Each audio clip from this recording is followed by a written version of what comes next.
What's going on, everybody? We are going to pick up where we left off last episode, and we were talking about trust.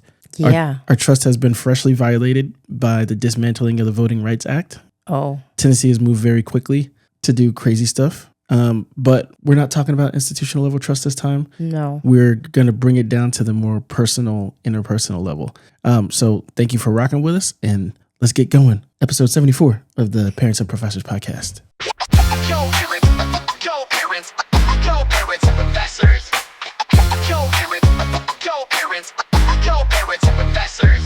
What's up, everybody? Welcome to episode 74 of the Parents and Professors podcast. You uptalk that crazy. Wasn't sure. Saying horror? With your favorite triple C's, co-parents, colleagues, and collaborators. And this is the podcast where we explore the it's been a morning. We explore the intersection Between co-parenting, education, and anything else we might find interesting. I'm Dr. Marjorie Williams. I am Dr. Michael Stephen Williams. And in this episode, we're going somewhere that we think is overdue. We're talking about trust, not just as kind of a feel-good concept, but as something genuinely and devastatingly more recently tied to survival. We're going to talk about teen and young adult oppression and suicide, what trust has to do with whether young people feel like they can reach out. And we're going to get real about what it takes to actually be open and honest in intimate relationships. We talked a little bit about it in the last episode, but trust, rebuilding trust when it's been violated, like these are topics that are resonant and remain important in all relationships, but especially those with higher stakes. Before we get into like our regular disclaimer, I do want to make note that in this episode, we are going to be discussing issues of depression and suicide. And so please, if you need to reach out, there are resources in the show notes. We've got links and numbers, but want to just put that first disclaimer up front. And as always, everything we discuss on this podcast is for educational and entertainment purposes only. The views we share are our own, based on personal experience, publicly available information, and general knowledge. We are not your therapists. We're not your lawyers. We're not your doctors. Well, I mean, we are doctors. You know what I mean? But the other kind of doctor. Yeah. But I'll tell the story once we start. I'll finish the disclaimer. We're just two professors who happen to be co-parents, and apparently we have a lot of feelings about Big this. feelings. Yeah. So let's get into it. Those of you who are listening at home, you can't see, but off to my side, I have a pile of tissues because today was a really rough parenting day. And I think it is deeply tied to our conversation about trust and some of what we got into last time, building trust, not just with peers or, the government or each other as adults, but in particular thinking about how important trust is for our children, for young people, for young adults. And I will start by saying that this morning I attended a service with our son. A funeral service. Sorry. Yes. And of a classmate of his who died unfortunately by suicide. Our son is a freshman in high school, for context. Yeah. And so, sitting in a room full of adults and kids, teenagers, people, and having to think about and reflect the loss of someone so young is really hard. And I appreciate how the pastor dealt with talking about remembering this person while also kind of using it as a PSA. And he directly said, like, walked down the aisle, came to where a lot of them were sort of clustered in the back. And, I want to say to you personally, as he's talking and, young people reach out, talk to your parents, talk to your friends, talk to your teachers. We love you. We're here for you. We want to support you. I talked to the student's mom, and that's a message that she wanted to share, because unfortunately he didn't talk to anyone. Before nobody knew. No one knew. Yes, it was.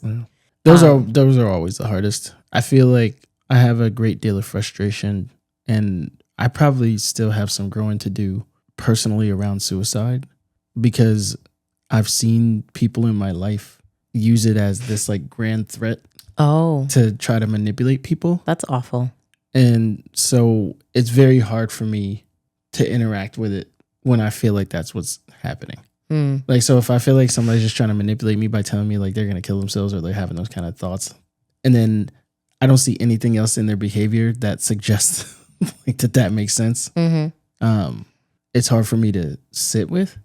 And so even in those situations, almost never, with the exception of one person, but like everybody knew that person was serious. I've had a decent number of people tell me they were considering suicide, and I've lost one. And this is in all my time as a residence hall director. All my time is, I've worked in a lot of like care professions. And also care professions where young people are the primary recipients of the care, whether it's like teaching, camps, being a professor. Being in student affairs. Yeah, being in student affairs, especially being in like frontline student affairs, like in the halls. And so the idea of perspective taking for a parent who loses a child and there was no indication that anything was wrong or like that was even a consideration. I struggle to even perspective take. Like I wouldn't wish that on my worst enemy. Like, not on anyone. Yeah, like that's. And my heart obviously hurts for his parents, and I think about, or since this happened, I've reflected a lot on our conversations about how do we communicate with our kids and what are the ways that we try and make space for and to show and tell and I guess prove to them, like, we want you to come to us, right? Like, we want you to trust us, right? Trust. And there we go. Word of the day. And I think it can sometimes feel really difficult, especially as a parent, because like our kids are their own people and they're going to make their own choices and do their own thing. And I sometimes feel like all we can do is, here's this suite of tools. Yeah. Please make use of them. I want this space to be free. Well, you say all the time how the boy doesn't talk. And that was one of the other things that I was thinking about. I think that's exactly the reason why I don't agree with what you're saying. Like, I think that it's, we have to be insistent and we have to be willing to change our approach. Because I said that to the boy countless times. Like, yo, I need you to talk to me. I need you to talk to me. I need you to talk to me. I need you to talk to me. And it took that repetition to get through. And so now the conversations and kind of the depth of understanding him has started to change because I was insistent. That's good. And I kept coming back to it. And I kept trying to figure out why aren't you talking to me? What is going on? I was like, maybe. And what I learned was that he thought I was just playing around. Playing around. He thought I wasn't serious. About talking to him? Yes. Or talking to you? Yes. He thought I wasn't serious. And he was like, oh, I didn't think he's like, I thought it was just like a mommy son, like you're just making a joke. Oh, about his relationship with me. Yeah. Oh. He thought it was just like a way of jabbing at him. I was like, no, like you actually do not talk to me. And I am a way better source of information than your mom about what it means to operate in the world as a black man. Like, I just am. Did you talk about the fact that he felt like you were jabbing him at all in that context? Yeah, we talk about it all the time. And it's like, what's the difference between banter and like, he's like, yeah, I never feel like you're actually trying to hurt my feelings. He's like, I don't feel like that about some people, but it's a different episode. Yeah. He's like, yeah, but you're like, you play around. He's like, you're very playful. And I was like, okay. Yeah. I was like, that wasn't my intention. My intention was to let you know that like, hey, I'm here and I want to understand. And so like, since he's told me about how rough 7th grade was and like how that's related to a lot of his interactions at school and like how he felt about it. And, like I'm starting to get the information that at least lets me put together a more complete map of how to provide support. But again, that was just because I didn't quit. Like I didn't accept the like, oh, they're just teenagers or like, oh, boys will be boys. No. Or like, oh, like I was like, I got to keep this still is concerning to me. And I'm going to continue to try to build this bridge and like offer this avenue for support. And I think part of what's helped me the most is just asking better questions. Because there's no depth, right? So it's different. So the women that I love all popped into my head like in a really quick flash. And so like. Say more, Michael. My wife, my mother, my ex-wife / co-parent, and both of my daughters, I very seldom am at any sort of deficit about what they think and what they feel and what they want from me. And even the 5-year-old? Especially the 5-year-old. But I know that that's also, and we talked about a version of this recently when we were talking about like evolving expectations around the kids, because like the needs have changed. Right. But like, I know that I have trained, sounds like a more misogynist word than I would like, but like I have developed relationships such that you guys can expect me to listen to and want to accommodate your needs to the extent that I can. And so there's also like comfort expressing, because, you know, I'm not going to judge you. I'm not going to say anything crazy. I'm going to like, hey, if this is in confidence, let me know. Like I got like Makari, like I pride myself on like how honest Makari is with me. I think that's a really valuable and important relationship to have with your daughter. And so knowing that Maya's just following the same footsteps, that gives me a lot of peace. And I don't feel like I have to guess for the most part, unless they're telling themselves a story about their anticipated reaction. So I appreciate you offering that framing, and I want to ask the question about trust specifically. So we talked about defining it. So I went to my favorite dictionary, Merriam-Webster. Oh, I have a better one. What makes it better? It's academic and researchable. Oh, okay. Well, I mean, I think the dictionary is a good place to start, and like a real dictionary, not urbandictionary.com or something like that. Wow, why we gotta throw shade at? Listen, Wow, Urban Dictionary. That just felt like Voting Rights Act. Like you're gerrymandering. Like you just had to stab something black. You know, urban is synonymous with black in these streets. Oh, but that's not what it is. Yeah, you just kicked the Urban Dictionary down the stairs for no reason. It's just, you know, it's crowdsourcing common parlance. It's not always a reliable place to go for information. Anyway, you can get your academic definition. But I liked that the very first one in the dictionary is assured reliance on the character, ability, strength, or truth of someone or something.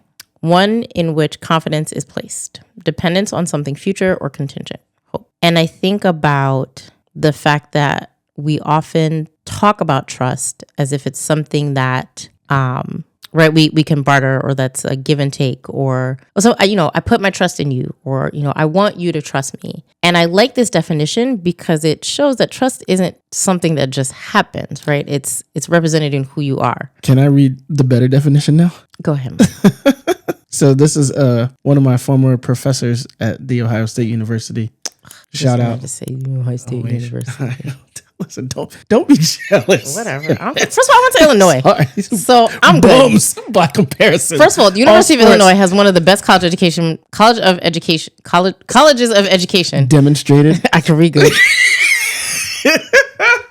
In the United States of America. We all know this. Anyway, the trust is an individual's or group's willingness to be vulnerable to another party based on the confidence that the latter party is benevolent, reliable, competent, honest, and open. That's right. It's very clear. It's actionable. You can hate all you want. I'm not hating. No, I think it's important to think about trust as almost a sense of responsibility, right? Like you are given responsibility for the safety and care of someone else. Yeah. I think the willingness to be vulnerable part is the piece that I key in on, because that's almost always what it is, right? Like if I trust you, I'm saying that you could disappoint me, but that I'm opening myself to that because I believe that you're going to be reliable, that you're going to do what you say you're going to do. Yeah, I think it is. And I guess it's difficult because I now have to trust that you mean what you say when you say that, right? That if I disappoint you, it doesn't lead to, oh, it's funny, I just read a really interesting article. We'll come back to that. That you'll also abide by what you say. And one of the things that I came across was an article. I'm reading a lot of, I guess, like developmental psychology right now. And so one of the things I was engaging with talked about how children who grow up in households where they feel like they have to earn love. Yes. Often contributes to lower senses of safety and trust, because if I don't perform, this thing is going to be taken away. Yeah, it makes sense. And I think that it is, one, something neither of us wants for our children. I think we they know. Demonstrate and tell them in no uncertain terms that this is the case. And so I think it's still important to think about, well, what do you do when that may not be enough, right? And so by all accounts, for example, like this classmate... Wait. Yes. Before you move forward, what is the that? Oh, letting them know. So we talk to them, we let them know if something happens, you come to me, you can trust me, you can talk to me. I might be, and we even say that, right? I might be disappointed. Yeah. I might be upset by the thing that you did in the moment, but I will always love you and I'm always going to have your back. I reserve the right to come back and whoop your ass, but like, let me get you out of the situation first. Yes. I want you to come to me, please, please, please. Right? Yeah. Don't just don't be think in you the can wind. just do wild stuff and it's all good and that there will be no repercussions. Is that you can always call me. It's not. And I will put love and your safety in the driver's seat. Yes. Before consequences and accountability. Yes. And I think, young people's brains are still developing. And so these are things that they're still learning and navigating on top of, being a teenager in 2026. Because do not sign me up. No, thank you. Stop. We're not going to talk about that. Right. So it's already hard enough. And then you sprinkle in depression and mental health and all these other things that kids go through at increased rates. The internet, like all the crazy additional ways for their mental health to be compromised that are available based on the technological advancements of society. It actually is a public health issue. And I don't always feel that we're doing enough. And by we, I mean collectively, not you and I alone as parents. No, I get it. Because the issue for me right now is, it's manifold, but I think the thing that I think about first is, man, what is the most important issue to push on and get behind and coalesce around, right? So I don't need to catalog all the ways in which so many of the changes at the federal level are directly targeted toward Black Americans. And so what do you mean? So like the Voting Rights Act and all the things that are happening with the Supreme Court so that they can essentially like eliminate Black voters. The gerrymandering. I appreciate you saying it to my face. That is getting done straight up in places like Tennessee, and that's the goal is in other to make places sure like Arkansas. That no Black person can ever come represent the state ever again. And they don't want it, but they're doing it, and at least they're saying it out loud. They have the cover of the federal government, and so it's so important to organize around that. It's important to organize around education, and especially tech in schools. I can't tell you the number of ways that I want to reform the school system, especially after some like recent data collection. Oh my gosh. No, yeah, we got to do something about that. And so all right, those are different groups. Those are different sets of people. Those are different sets of causes. You can't be in two places at once.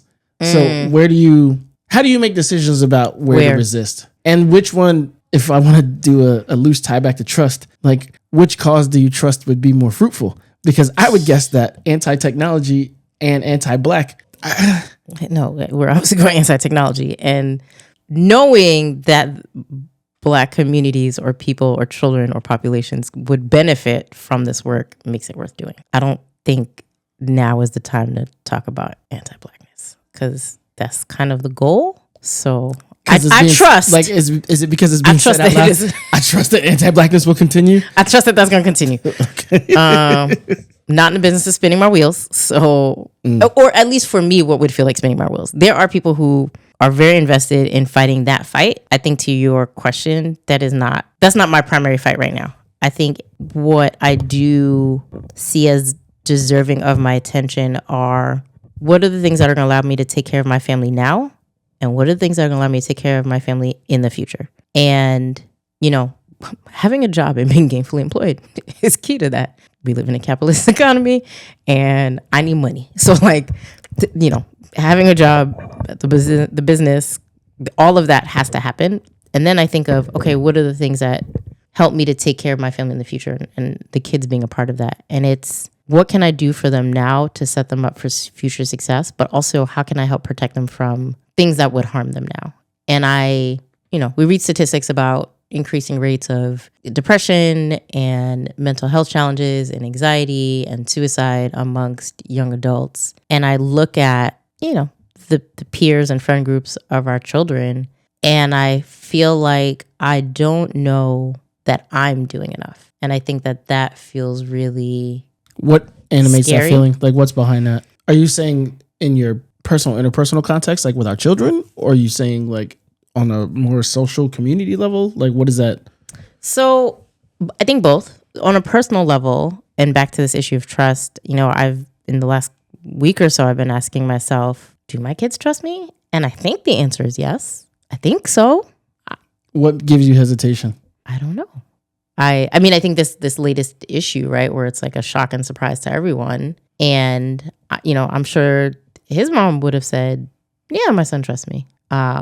And I'm like, and maybe that's the like, well, is you're that just enough? trying to rethink it. Yeah, like, okay, but what does that actually mean? And how do you know, right? Like, how do you know that your kids trust you besides them saying, yeah, I trust you? I mean, because when things are good and I'm fine, yeah, it's easy to I say think that. it's demonstrated when things aren't good or when, they need something that requires them to display a level of vulnerability to either ask for it or request the support. Right. And so I think I think about it on micro levels, like when your kid asks you to do them a favor and they know that it's a favor. Right. Like, I think that's like one of the little small ones, because part of and this is a conversation I had with Marjorie recently, because we were talking about soccer travel and like, what are the expectations and, kind of her feeling like, oh, it seems like everybody's up and heading out and going to Myers games, or like, if you gotta go to, and I was like, oh no, that's not it at all. I was like, your soccer is actually enjoyable to watch. I would prefer that to most of the it's baby like, toddler soccer. Yeah, this is literally just the logistics. People got to teach, people got to your siblings have events like that are counter programmed to this, but I can't disabuse her of really just an incorrect notion, but like reasonable to think. But I can't fix the record if I don't have a chance to have a conversation. Like, if she's not willing to make herself vulnerable to say like, hey, this doesn't feel good to me. Yeah. And this is what I'm thinking. And I'm like, oh, thank you. Like that. And I said that was like the first thing I said. I was like, oh, thank you for telling me, because this is how distrust festers. And this is how like things grow into problems that they don't need to be, because people don't say anything. And being willing to confront problems, being willing to share how you're actually feeling about something when you feel like somebody crossed the line or somebody like violated your trust in some way. Yeah. I think that's the fastest road back if your desire is to trust and to have the support of that person again.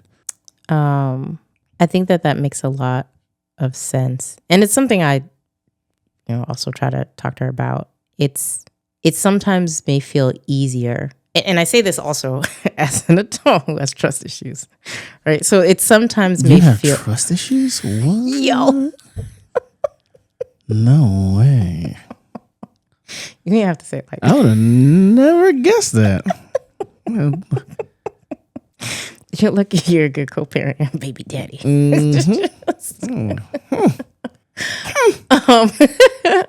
So yes, as I was saying, I think that it can sometimes, so back to your comment about vulnerability, right? Trust doesn't just happen. It doesn't function in a vacuum. And I think sometimes that it is easier said than done to get people to realize they can be vulnerable in a situation, right? Because of whatever internal story, like you were saying, they're telling themselves. And so, this has also sort of made me think about, where are the places where I need to do more in terms of being vulnerable or open, right? And creating that sense of safety for others. I think you definitely, I don't know about your interactions per se, but I do think it's something that you model. Mm-hmm. And so being able to share with the kids when you're not feeling well, or when you're just out of it, like talking to them. Being honest. And so giving them and reinforcing a vocabulary that they can deploy themselves in the future, and being precise. Like, I'm frustrated. Right. Like, I'm upset. Like, I want to uppercut that punk ass who was talking to me like that. Like, this is why my reaction is what it is. Yeah, and this here's is what I'm why feeling I'm in the moment. hot.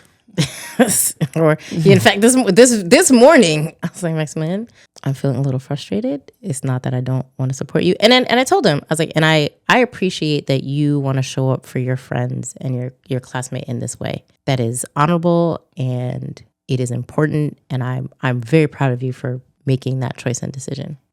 It doesn't help when I have to rearrange my meetings and your track bag is not where it needs to be, because now it throws the whole thing off, right? So this thing that I want to do to support you is compromised because we have to do this other stuff so that you can have what you need to get through the day. He called me. I was like, no, can't. Oh, he did? Yeah. I was like, he called me last night.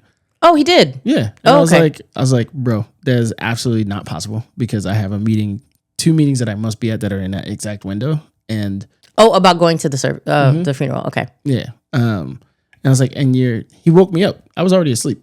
Like, I was like, bro, like, I'm glad you want to go, but you need to talk to your mama. Like, bye. Click. And again, I'm very appreciative of my colleagues, because I was able to move and just say, like, I can't make this because this other thing came up. So shout out to them, because again, right, feeling safety, that I could trust that, I can step away for this thing with my son and it not be viewed any type of way. And in fact, people reach out to be supportive. A lot of my friends are parents. So I think that modeling is important and it helps. I guess I just wonder, sometimes like those things aren't enough, right? We still internalize and feel the things we feel. Like we're still irrational creatures. People still going to do what they want to do. Yeah. I've frustrated myself countless times in my life thinking that I could logic somebody into better behavior. Oh. Like just because you make a rational argument doesn't mean that somebody's going to change their mind, change their behavior, do something different. Even if you could point out to them all the ways that their patterns are not leading to the life that they wish to have, et cetera, and so on. And so, yeah, logic don't work. And now in a society where people are trying to make feelings facts more than ever, I think we do have to pay much closer attention to kind of the emotional tenor of our relationships and the emotional state of the people we care about. Yeah, one of the things that came up, because I use research to deal with everything. So, looking into this, one of the things that came up was the fact that often, and especially young people in general, but especially young people, don't share because of a sense of shame or stigma or some internalized message that makes them feel as though they are weak or less than for whatever the thing is that they are experiencing, dealing with, managing, may have done or, are considering. And I think, again, it's just that internal piece that is really hard to get around. And I think we struggle with it as adults, right? Even as adults, these things are difficult, right? Even as adults, trust relationships and issues are issues in, I think, could be in every facet of life, in work, in our personal relationships, in, parent to child, and whether that's adult parents to adult children, or us as parents to our younger kids, to our friends. Like I think we make assumptions sometimes about how open and trustworthy we think we are that doesn't account for the fact that everyone's bringing their own baggage, challenges, struggles to that equation. And it could be not anything that you're doing, right? It could be just, this is something that I'm struggling with, that I deal with. And I believe you when you say you want me to trust you, or that this is a safe space, logically, like you said. But that doesn't always translate to logical behavior or behavior which would demonstrate that, I believe when I say, like, I say I trust you, but then I act in a way that shows that I don't. And so, like, how do we reconcile that? I think you have to manage expectations to a certain extent. So I was thinking about how much more I trust you now than I did when we were married. Wait, what? That's where my mind went. Okay, please say more. But it's like a lot of times you don't understand or like know trust until it's broken. And like the ability to rebuild it and like what it takes to kind of rebuild the trust brick by brick, interaction by interaction, continued disagreement to continued disagreement. I think it's much more durable when it's been tested in some way. And that's not to say that like niggas should run around being untrustworthy. No, please don't. Like, yeah, I would not advise. Yeah, but I think that, because I also think that it's a criticism that I have of myself when I reflect on like our relationship, is I don't wait anymore. Like if you do something that it feels like a violation, usually that violation, we don't use the word trust. We use the word trust at scale. So it's like, you broke my trust. And Right. like, usually that's like soap opera shit. Like it's infidelity. It's, you had a secret bank account, or like you had a second phone, like a whole second family. Yeah, like there's all kinds of crazy stuff, right? So, but like those are the big, like the Mike Vrabel and Diana Rossini stuff. Oh, have you seen? Oh, wait, the reporter and the Patriots head coach. Don't do it. Okay. We can't go down that path. But we will come back to that. Yeah, we'll come back to, because that could be the next episode. That's a hot topic. That deserves its own. That's a whole. And I keep getting beat over the head with it in my group chat, despite wanting to get as far away from it as I can.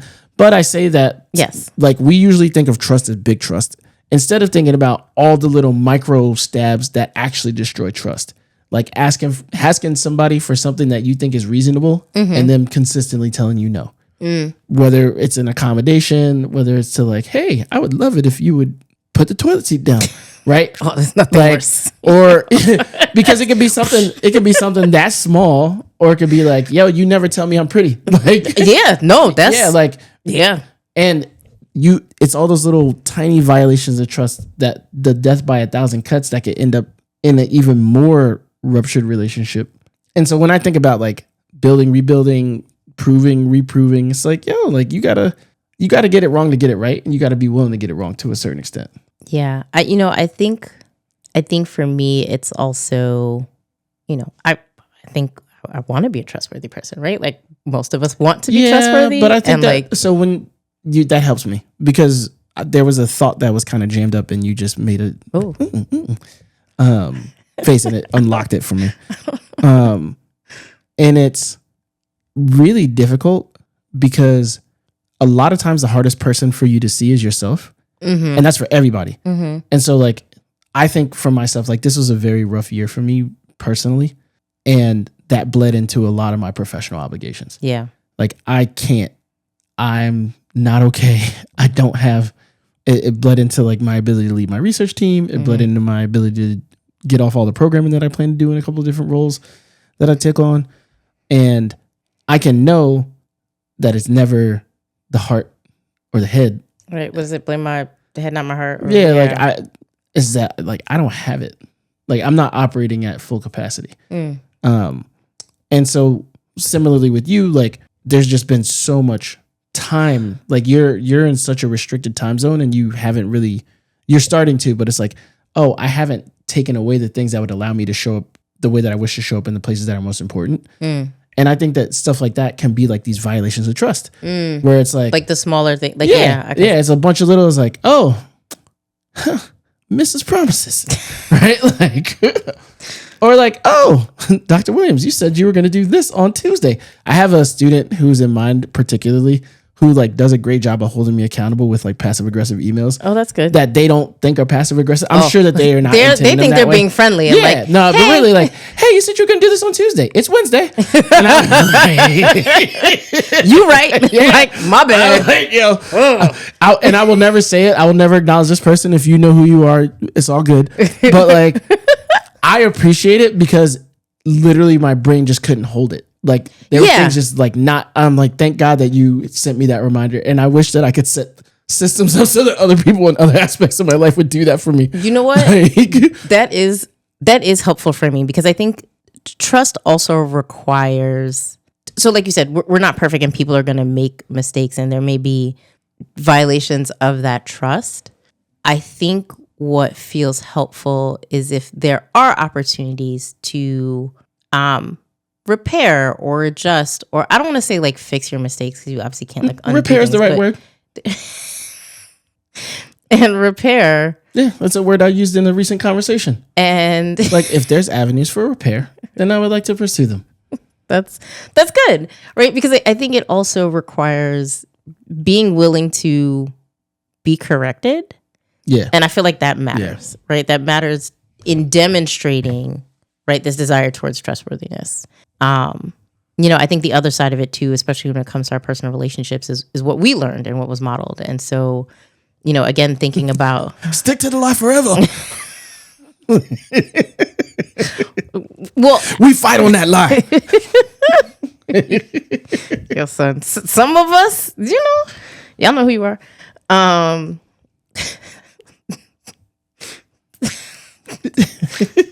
was going to say something that I'm not going to say. Right. And people, it's interesting also watching the grown-ups in my life are like, oh, y'all just people who like also do wild shit. Oh, like it don't even be like when you actually start to break down how reckless your parents were living. So like some of y'all have stories. I just think about the fact that I am one of my mother's 4 children. Oh, yeah. Yes. Mm-hmm. I'm one of my father's 2 children. Mm-hmm. I have no siblings with the same mother and father as me. Not one. That's its own story. Yeah. And so like in therapy, I'm like, oh, maybe I just thought this was normal. Which is why like there's no problem for me. Like, like sometimes it doesn't work out, models. And then you just have another, and then you have another kid, and people you just figure it out. Yeah, you just make it work. Okay. Oh, yeah, and I was like, huh. But yeah, that's my lived experience. Like, I have an older brother, I have an older sister. May she rest in peace. Younger brother, may he rest in peace. Baby brother, and all different parent combinations. I am my mom and my dad's only child. Oh, that's interesting. I wonder if it's, I guess also part of it is like were there things that made you feel safe or unsafe or more secure, right? When you think about how you view trust in personal relationships. Oh, I had such good relationships throughout my life. Oh, Like, I had great teachers.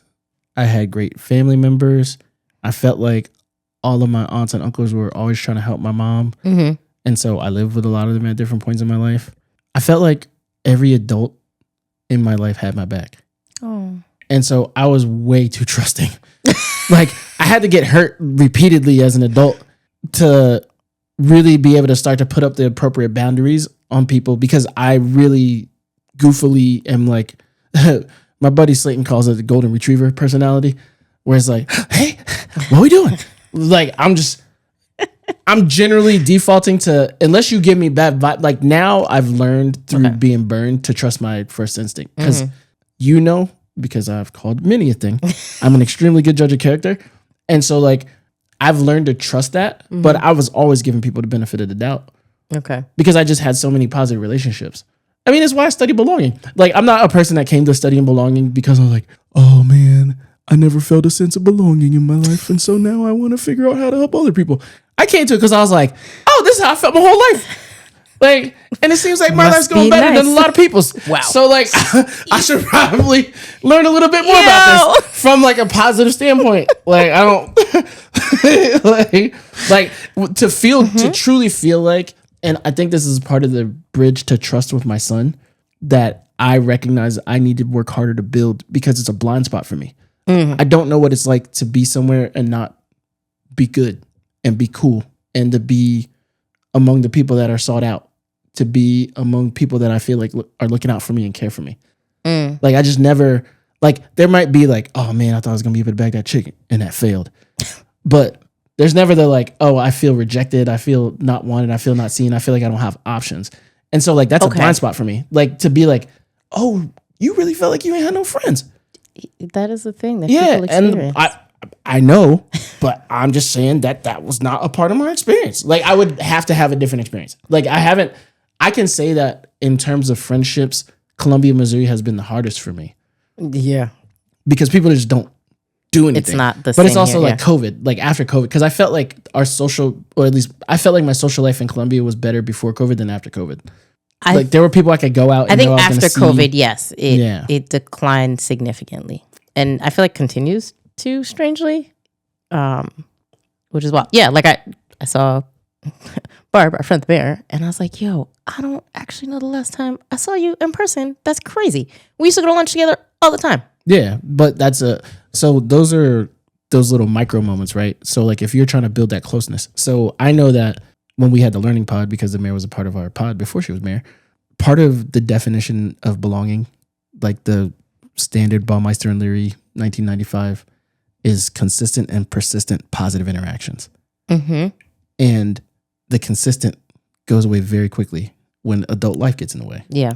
Oh, my kids got extracurriculars. Oh, I'm tired. I'm traveling for work. Oh, I'm literally out of the state, or I'm out of town. Yeah. When I am home, I have limited time to do anything else but drive my kids to extracurriculars and try to find the pillow at a reasonable time so I can go to the gym and try to get like 4 steps in. Right? Like, so much work. But because consistency is a part of belonging, and consistency is a part of connection, consistency is also a part of trust. So the people who make the additional effort to reach out to you. So I shout out Dr. Scott Hovey, because he's a great model of that. Scott will just call you out of the blue. It'll be 8:37 a.m.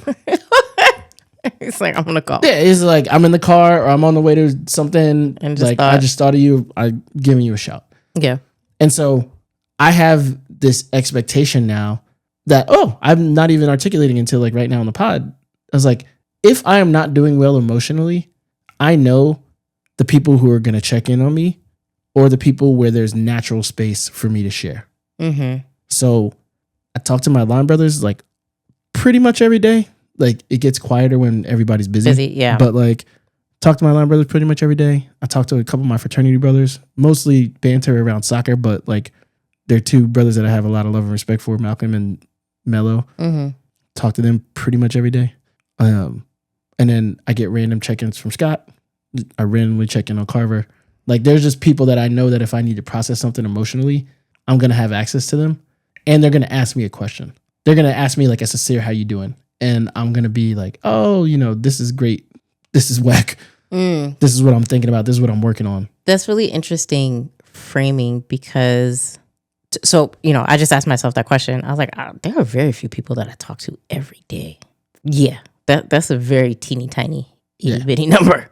But is the people, but when I think about if I have a thing or if I'm reaching out to someone, I have a list of people that I will, and I do call, right? My sort of go-tos, my best friends, my sounding boards.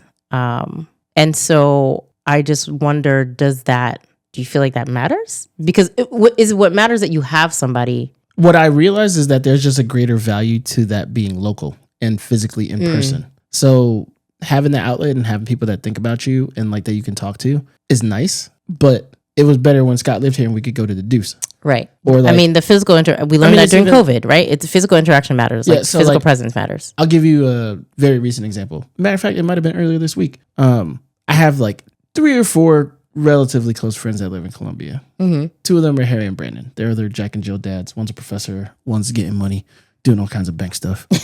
And I talk to them pretty regularly through text. But it's like, hey, like I would like to see y'all. What's up? And so Harry does a good job of initiating like, hey, you want to get lunch?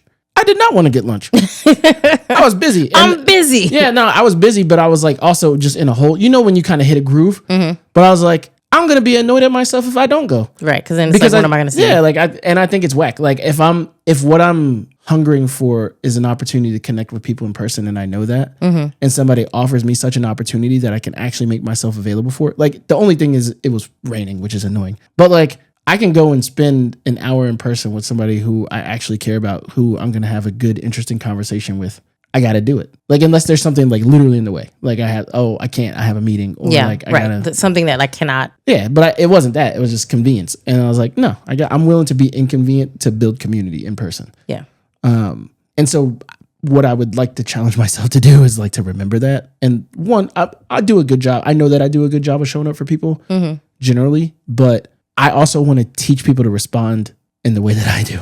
Not so. Like, hey, like whatever calculus I did where I was like, I should go. I would like to believe that that's something that you could talk through and like offer to other people. Oh. Yeah, like that you default to going. Like, oh, this might be a little inconvenient, but like it's worth it. Got you. I thought you were saying like regardless of what they're thinking or feeling. Because so on the other side of it, I was like, but what if the thing that they're dealing with is not just a meeting? Like what if it's, I just can't? No. Like, and if it's I just can't, then I think that if it's I just can't, especially given some of our other themes. Yes. And I full disclosure, like I have days, especially with like the work and the travel, I was like, yo, I don't want to talk to anybody. I don't want to do anything. I'm going to sit in my bed all day. I'm going to sleep, maybe play The Sims and be as antisocial as I possibly can because I need it. Like I just need quiet and nothing. Yeah. And like, yes, it is very antisocial behavior, but like I also know I need those like pockets of just. I think you're allowed to say that, but I would hate to think that it's enough of a habit that it precludes ever showing up. Well, I show up for people, so. Yeah, so like to me, part of me reaching out is to like surface something like that. So, how are things going? What's up? Hey, what up? Yeah, I'm trying to grab a drink. What you doing?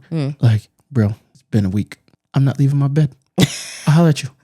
Yes. And like, I would thank you for the invite. Yeah, I would like to be trusted enough. And if that is not the case, if it's just like that would be a little inconvenient.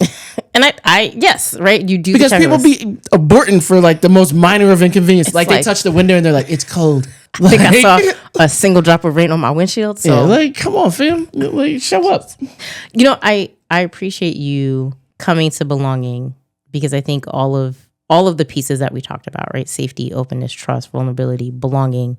There is no just one thing. And I feel like that's an important takeaway in these conversations that like trust is never just one thing. It is how you behave in different ways and how you show up for people in different ways. And I think, to go back to the beginning, when I think about our kids and I think about their peers and how do we help them to be more resilient? How do we help show them that they can trust us? How do we help them understand and know you'll always belong here, right?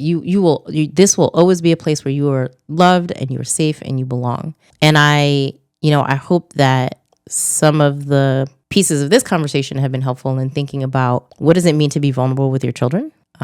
What does it mean to be vulnerable with your partner? And I know that that's also not easy because there's in the same way that young people often are, right, afraid of judgment, or like, oh, I might be seen as weak, or I don't want to be a burden. I don't want to bother you with this, right? Like, I think that we deal with those same things. And so I just hope that we can continue to foster conversations that we just typically don't have. Yeah.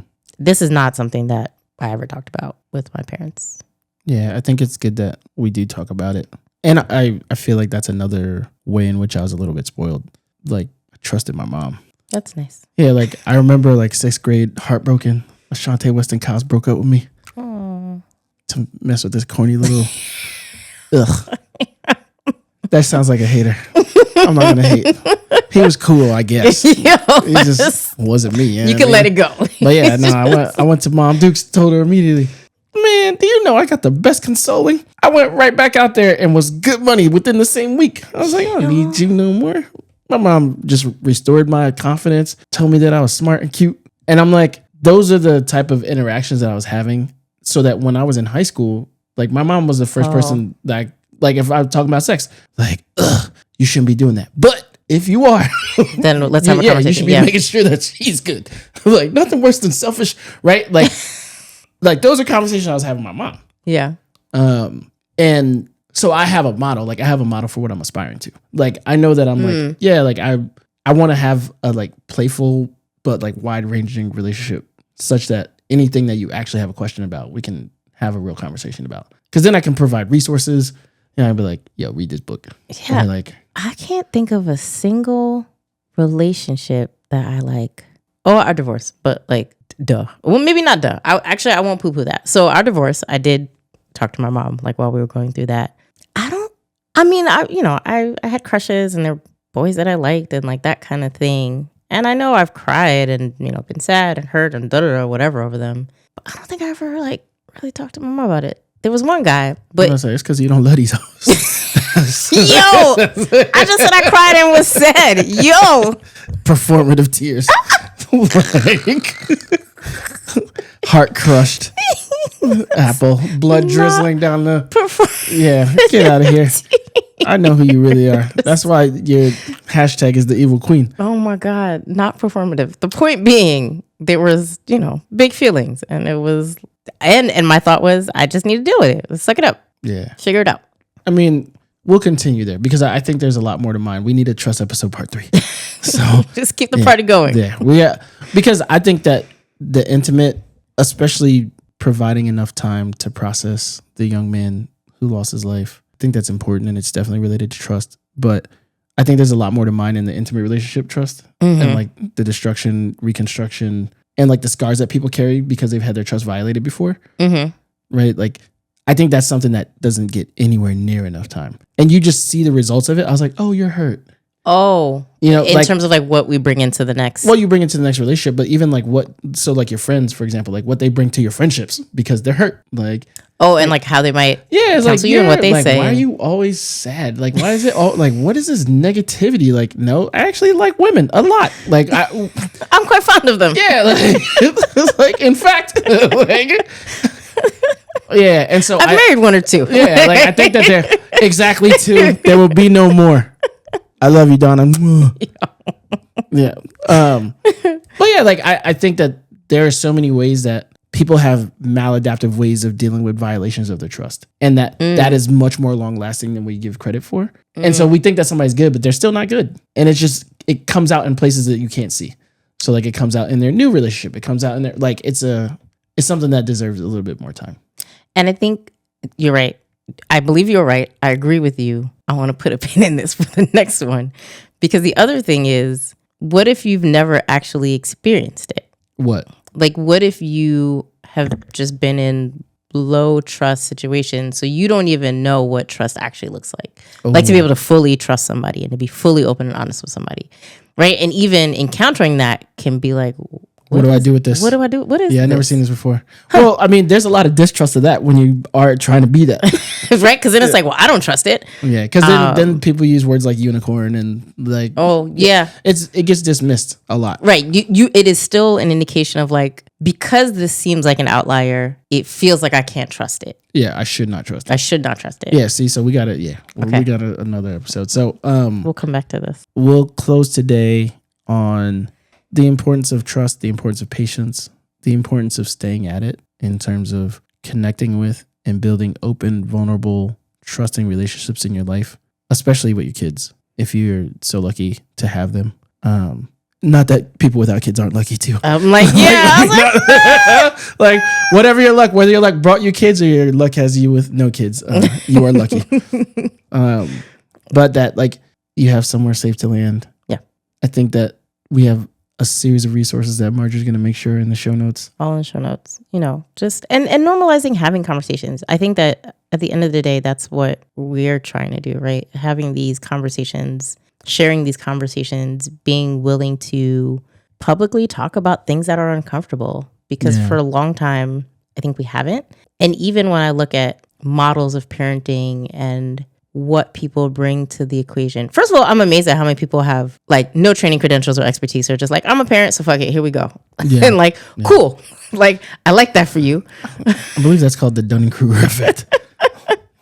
Like I did this thing, and so, shared learning. But I hope at least that, what I appreciate about parenting with you is that it's not just feelings and vibes, right? That we do have academic journal articles where we can debate things like trust books and research and psychological safety and the 8 books about co-parenting I read and avoiding, minimizing or comparative suffering, avoiding the 4 horsemen. Yes, like all the Gottman. So I think I'm glad we're having this conversation. Definitely thinking about and praying for the family. And, I guess for me, my takeaway is just what are the places where I could do more and where are the places where I can continue to do less so that I can invest in the relationships that matter. Because trust takes time to build. Yeah, for sure. Time and presence. Yeah. So thank you for rocking with us on another episode of the Parents and Professors podcast. Peace. Peace. If this conversation resonated with you, do us a huge, huge, huge favor. Like the episode, subscribe to our YouTube channel, and follow us on all our socials. I actually be going crazy on Instagram, so that's the best one. And please feel free to drop a comment below. Tell us what you liked, what you hated, where you'd like us to dig deeper, or even if you think we missed something. We're always learning and growing, and we want to make sure that we're creating content that resonates with viewers like you. And most importantly, and this is a huge one, if you know somebody who could benefit from hearing the conversations that we're having on this episode, please share. Sharing is caring. We're doing this for the love and to build a community because it matters.